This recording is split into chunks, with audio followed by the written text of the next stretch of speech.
ഒരു healthy juice ഉണ്ടാക്കാൻ പോവാണ്. ജ്യൂസ് ഉണ്ടാക്കാൻ വേണ്ടിയിട്ട് ഫസ്റ്റ് കറുകപ്പല, സെക്കൻഡ് ഇഞ്ചി, ഇത് മഞ്ഞൾ, പിന്നെ ഇത് നെല്ലിക്ക.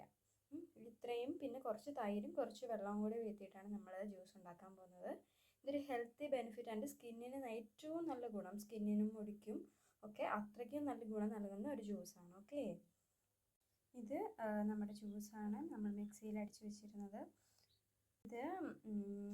ഇത് എന്തിനൊക്കെയാണെന്ന് വെച്ചാൽ നെല്ലിക്ക, മഞ്ഞൾ, ഇഞ്ചി, കറുകപ്പല, ഉപ്പ് കല്ലുപ്പാണ് കേട്ടോ ഇട്ടേക്കുന്നത്, അതാണ് ആ മണ്ടയിൽ അങ്ങനെ കിടക്കുന്നത്. പിന്നെ കുറച്ച് തൈര്.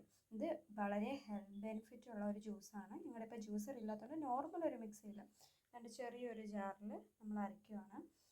ഇത് നല്ല ബെനിഫിറ്റ്, അതായത് നമ്മുടെ സ്കിന്നിന് ഗ്ലോ ചെയ്യാനും സ്കിന്നിലുള്ള, അതായത് കുറച്ച് നാളിങ്ങനെ കണ്ടിന്യൂസ് ആയിട്ട് കുടിക്കുകയാണെങ്കിൽ, കണ്ടിന്യൂസ് ആയെന്ന് പറയാൻ ഡെയിലി ഓരോ ദിവസം അങ്ങനെയല്ല, ഇപ്പോൾ ഇന്നത് കുടിച്ചിട്ട് ഒരു ദിവസം കഴിഞ്ഞ് ഇത് കുടിക്കണം, അങ്ങനെ കുടിക്കുകയാണെങ്കിൽ ഏറ്റവും നല്ല ഹെൽത്ത് ബെനിഫിറ്റ് ഉള്ളതാണ്. മാത്രമല്ല നമ്മുടെ മുടിക്കും സ്കിന്നിനും നമ്മുടെ ഹെൽത്തിനും. ഓക്കെ, ഇനി ഇതിനെ അടിച്ചിട്ട് കാണിച്ചു തരാം കേട്ടോ. ഇതാണ് നമ്മുടെ ജ്യൂസ്. ഏറെ ഹെൽത്ത് ബെനിഫിറ്റ് ഉള്ള ഏറ്റവും നല്ലൊരു ഡ്രിങ്കാണിത്.